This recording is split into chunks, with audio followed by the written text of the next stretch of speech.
You know, history is not just a story of nations. It's a story of power, of ambition, of arrogance, and of resilience. When one nation believes it can manipulate another, it reveals not just a strategy, but an ideology, the idea that domination is somehow superior to cooperation. And throughout history, we've seen this pattern play out again and again. Now, America, like many great powers before it, believed that it could undermine India's rise. Political pressure, economic tactics, cultural influence, subtle and not so subtle attempts to suppress the spirit of a nation that refuses to be broken. But here's the reality. Every time someone tries to harm a culture that is deeply rooted in tradition, discipline, and meaning, they encounter something they cannot easily comprehend: resilience. India is not merely a nation, it's a civilization. Thousands of years of philosophy, science, spirituality, and survival. And when that kind of foundation exists, external attempts to destabilize it often end up collapsing under their own weight, because you cannot weaken what has already endured the test of centuries. So today, as we reflect on this struggle, we are not merely looking at political maneuvers or foreign policies. We are witnessing the triumph of identity, the refusal to bow, and the reaffirmation of a truth that strength lies not in conquest, but in endurance. And that is precisely why America's attempts to harm India ended. When we look at the dynamics of history, one thing becomes clear: power has always sought to dominate, to impose its will, to bend others into submission. Yet, time and again, power comes face to face with a truth it cannot fully understand: resilience. And this tension between domination and resilience is not just political, it is human, cultural, and civilizational. When one nation, no matter how powerful, attempts to impose itself on another, it presumes that material strength alone is enough to break the will of a people. But that assumption is a dangerous illusion. Because while tanks, policies, and strategies can exert pressure, they cannot extinguish spirit, and the spirit, when anchored in identity, becomes unshakable. America, in its role as a global superpower, has often believed that dominance is the natural order of international relations. The idea is that influence should translate into control, and control should translate into obedience. But India presents an entirely different reality. It is not simply a modern state emerging in the 20th century. It is a civilization that has survived invasions, colonization, and centuries of turmoil. And through all of it, it has maintained its core, its traditions, its languages, its philosophies, and its way of viewing life. That kind of foundation is not easily shaken. Resilience is not just about resistance. It is about adaptation. When America tried to pressure India through economic maneuvers, political interference, or cultural narratives, it underestimated the adaptive capacity of a society that has always thrived in complexity. Indian resilience lies in its diversity. It lies in the fact that hundreds of languages, religions, and communities coexist under one national identity. And because of this, attempts at external domination often fail, not because they lack force, but because they lack understanding. You cannot bend what does not operate under a single, fragile framework. You cannot easily break something that has been tempered in the fires of history for thousands of years. Resilience also emerges from meaning. India's philosophies, from the Vedas to the Bhagavad Gita, teach endurance, discipline, and responsibility. These are not just ancient ideas. They are living principles. They shape how people respond to adversity. They create a psychological armor that no external strategy can easily dismantle. And so, when America attempted to impose its influence, it collided with this invisible but impenetrable shield, a population accustomed to hardship, yet deeply rooted in purpose. The lesson here is profound. Domination always assumes weakness in the other. Resilience reveals the blindness in that assumption. When you attempt to harm a people who draw strength from both their history and their vision of the future, you do not weaken them. You strengthen their resolve. And that is why, despite America's power, its attempts to undermine India ultimately ended. Because power without wisdom may intimidate for a while, but it cannot endure against the strength of resilience. If we are to understand why external pressures against India ultimately fail, we have to examine the endurance of civilization itself. Most nations are young compared to the weight of time. They rise, they consolidate power, they achieve influence, and then they fade. But a civilization, when it is authentic, deeply rooted, and layered with history, operates on an entirely different scale. India is one such civilization.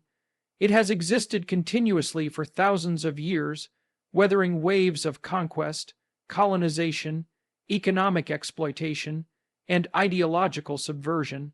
And yet, despite these trials, it not only survives but regenerates.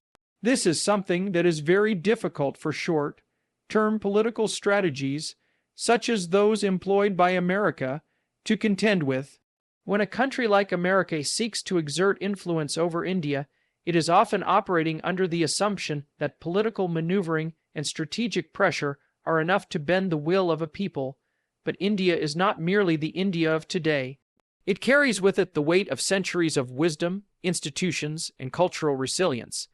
Even in moments of foreign dominance, whether under Mughal rulers, the British Empire, or modern economic coercion, the Indian spirit has found ways to adapt without losing its identity.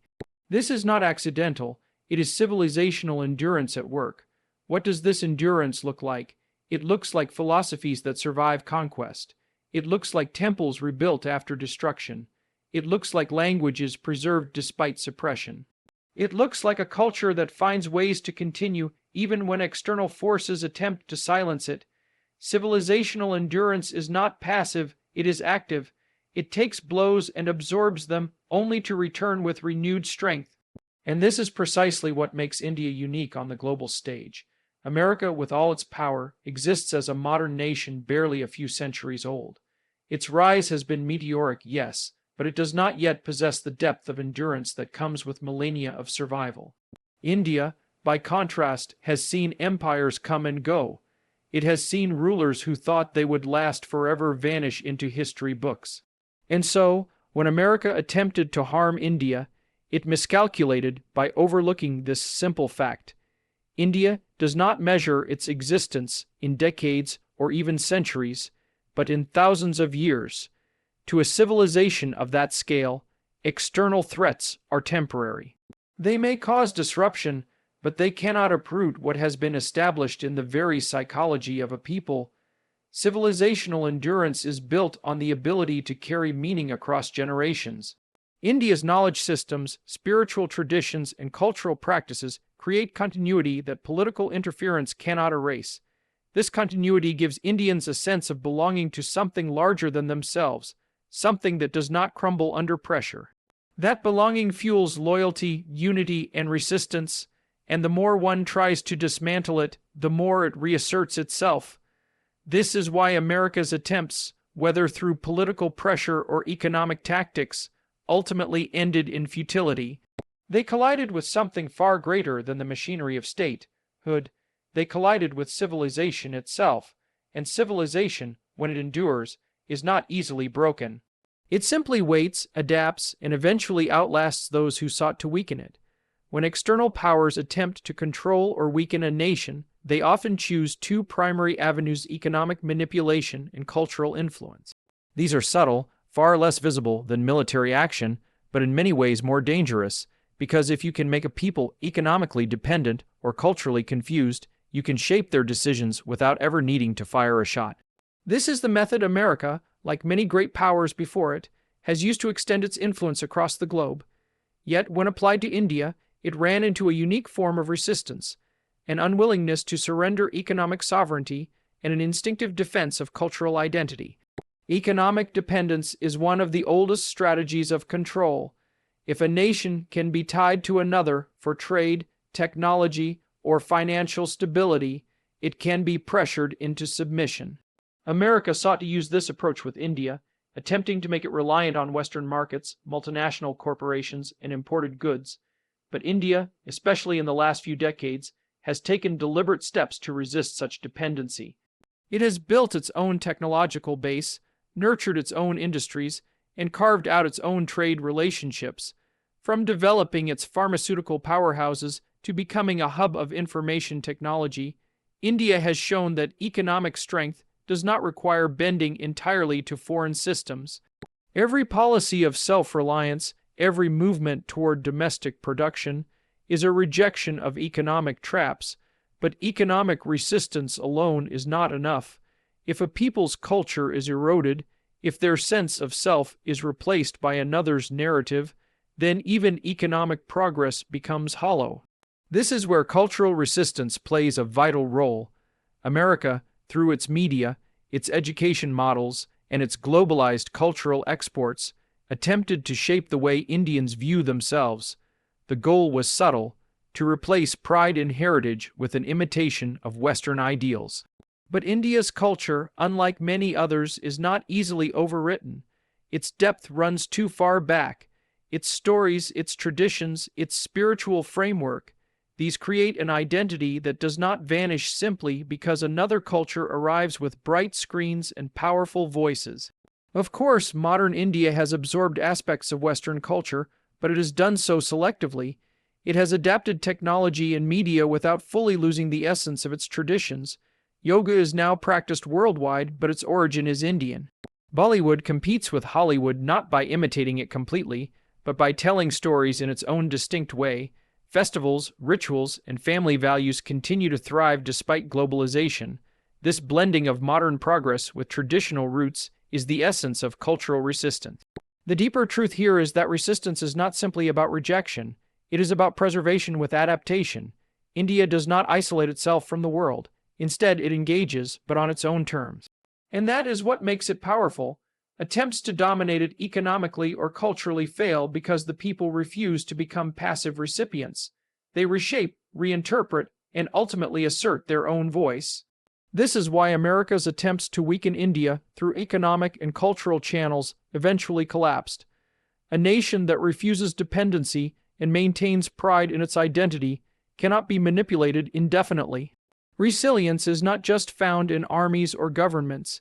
It is found in markets that innovate and in cultures that refuse to forget who they are. For a long time in its modern history, India was seen as a passive player on the global stage, present, yes, but not assertive. The West, particularly America, assumed this posture would last indefinitely. They believed India would remain dependent, hesitant, and reactive. But what has unfolded in recent decades is something very different, a geopolitical awakening. India has begun to see itself not merely as a regional power, but as a global force with its own independent trajectory. And this awakening fundamentally changes the balance of influence, because it means India is no longer willing to be directed by the strategies of others. Geopolitical awakening starts with awareness, the awareness that the nation's destiny cannot be outsourced to foreign powers. For years, America tried to position itself as the ultimate broker of global order, expecting others to align with its vision. But India has increasingly chosen to set its own course. It does not accept that alignment with America or any single power is necessary for its survival. Instead, it has adopted a multipolar strategy, engaging with multiple nations, Russia, Japan, Europe, the Middle East, while maintaining autonomy. This flexibility is not weakness, it is strength. It prevents dependency on any one partner, while creating space for India to maneuver. This awakening is also military. Once perceived as hesitant, India has invested heavily in strengthening its defense capabilities. It has developed its own weapons systems, advanced space technology, and a nuclear program designed to ensure deterrence. These moves signal clearly that India is no longer willing to rely on external powers for security. America's attempts to control or limit India's defense ambitions were confronted with this new resolve, a determination to be secure on its own terms. When a nation demonstrates that it can defend itself, manipulation through fear becomes far less effective. Equally significant is the diplomatic aspect. India has begun to speak with its own voice on global platforms, whether at the United Nations, in climate negotiations, or in trade agreements. It does not simply echo the Western narrative, it articulates its own perspective, grounded in its unique history and values. This is geopolitical awakening in practice, the refusal to be treated as a junior partner in global affairs. America, accustomed to nations following its lead, found itself facing a country unwilling to fall in line. Perhaps the most profound element of this awakening is psychological. For centuries, under colonization and external control, India's identity was diminished. But in recent times, that identity has been reclaimed. Pride in heritage, in civilization, in independent thought. This has created a mindset shift, and once a nation believes in its own legitimacy as a world leader, it cannot easily be undermined. America's strategies to weaken India failed precisely because they were built on an outdated assumption that India lacked the confidence to lead. In truth, India is no longer simply reacting to global events, it is shaping them. This marks the end of passive compliance and the beginning of strategic leadership. America's attempts to dictate terms collapsed in the face of a nation that has woken up to its own power. And once a nation awakens in this way, it cannot return to sleep. ChatGPT said, one of the most underestimated sources of India's strength has always been its ability to hold together extraordinary diversity.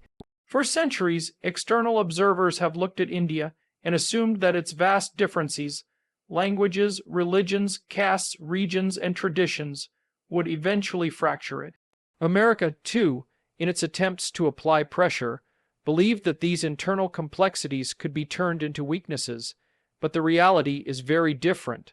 What outsiders often misinterpret as fragility is, in fact, one of India's greatest sources of resilience, unity in diversity. This unity is not uniformity. It is not about erasing differences or forcing everyone into the same mold. Rather, it is about holding together contrasts within a larger framework of identity. India is Hindu, Muslim, Sikh, Christian, Jain, and Buddhist all at once. It is dozens of languages spoken in millions of homes. It is urban centers surging with modern technology and rural villages rooted in ancient traditions. And yet, despite this incredible range, there exists a shared sense of belonging to something larger, India itself. That belonging creates a collective shield against external attempts to divide and weaken. America, like other powers before it, attempted to exploit these divisions. Cultural narratives, political commentary, and economic policies often sought to emphasize conflict rather than cohesion. The assumption was that if India could be made to doubt its internal unity, it could be more easily manipulated from the outside. But here lies the miscalculation. Diversity in India does not erase identity, it deepens it.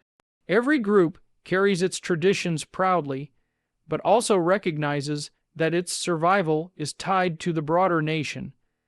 Attempts to divide are met not with collapse, but with resistance, because Indians understand intuitively that fragmentation benefits only the outsider. Unity in diversity is also practical. It teaches cooperation. When people grow up surrounded by different beliefs, practices, and perspectives, they learn negotiation and coexistence as daily skills. This cultural training means that, despite challenges, the society finds ways to resolve tensions internally. Outsiders who hope to use those tensions to their advantage underestimate the lived experience of managing diversity. The very process of holding together so many differences builds resilience because it prepares people for conflict without tearing apart the collective whole. Even in moments of crisis, wars, economic struggles, political upheavals, this unity asserts itself. Indians rally around their shared identity not because it erases difference, but because it respects difference within a broader vision of nationhood. This capacity is rare. Many countries fracture under pressures far smaller than what India faces daily. And yet India holds that is not an accident, that is civilizational wisdom at work, the product of centuries of learning how to balance the one and the many. For America, this presented a problem. Strategies designed to destabilize by amplifying divisions met with resistance from a people who see their diversity not as weakness but as proof of strength. In fact, external pressure often has the opposite effect. It pushes Indians closer together, reaffirming their identity against outsiders. So, unity in diversity becomes not only a cultural strength, but also a geopolitical defense. It ensures that no matter how powerful the external pressure, India remains whole. And when a nation remains whole, it cannot be broken. America's attempts, therefore, ended not in India's weakness, but in its reaffirmation of strength. When one nation attempts to manipulate another, it almost always begins with the belief that the other is vulnerable, that it can be coerced, bribed, or influenced into submission. America, in its efforts to maintain global dominance, often relied on this model. It assumed that through pressure, economic, political, or cultural, it could bend India to its will. But what it failed to anticipate was the inevitable consequence of overreaching. Manipulation carries within it the seed of its own collapse, and in India's case, that collapse marked the end of interference. Manipulation works only when the target remains unaware of it. Once people recognize the tactics being used against them, the power of manipulation dissolves. India, over time, became increasingly aware of the strategies employed against it, whether in the form of trade imbalances, media narratives designed to create self-doubt, or political lobbying meant to influence national decisions. This awareness led to a cultural and political awakening. The tactics no longer inspired compliance, they inspired resistance. And resistance, once it takes root, grows stronger with every attempt at control. The end of manipulation also came because India began to understand its own leverage. For decades, the assumption was that India needed America more than America needed India. But global reality shifted. India's growing economy, massive population, and technological advances meant that it could no longer be treated as a mere recipient of influence. Instead, it became a partner the world could not ignore. The very attempt to dominate was undermined by the recognition that India was too important to sideline. Manipulation could no longer be sustained when the supposed target had become indispensable to the global order. There is another layer to this ending, cultural confidence. For manipulation to succeed, a people must doubt themselves. If they believe their traditions are outdated, their systems inferior, and their history irrelevant, they become open to external narratives. But India has increasingly reclaimed pride in its heritage. Its spiritual philosophies, its scientific achievements, its artistic depth, all of these serve as reminders that its civilization is not one to be lectured into obedience. America's attempts to reshape India's cultural identity faltered because the roots ran too deep. When a people know who they are, manipulation loses its grip. Finally, manipulation ends because it is unsustainable. Power that relies on coercion eventually generates backlash. The more America tried to impose itself on India, the more Indians united in opposition. This is the paradox of domination. It breeds precisely the resistance it seeks to suppress. In the end, America's strategies not only failed, but also strengthened India's determination to chart its own course. What was meant to weaken became the very catalyst for greater strength. So, the end of manipulation is not merely the failure of one nation's tactics. It is the triumph of sovereignty. It is the recognition that India, with its depth of civilization, its economic rise, and its cultural pride, cannot be controlled from the outside. Attempts to harm only reinforce its resilience, and once a nation reaches that point of clarity, manipulation is finished, not temporarily but permanently.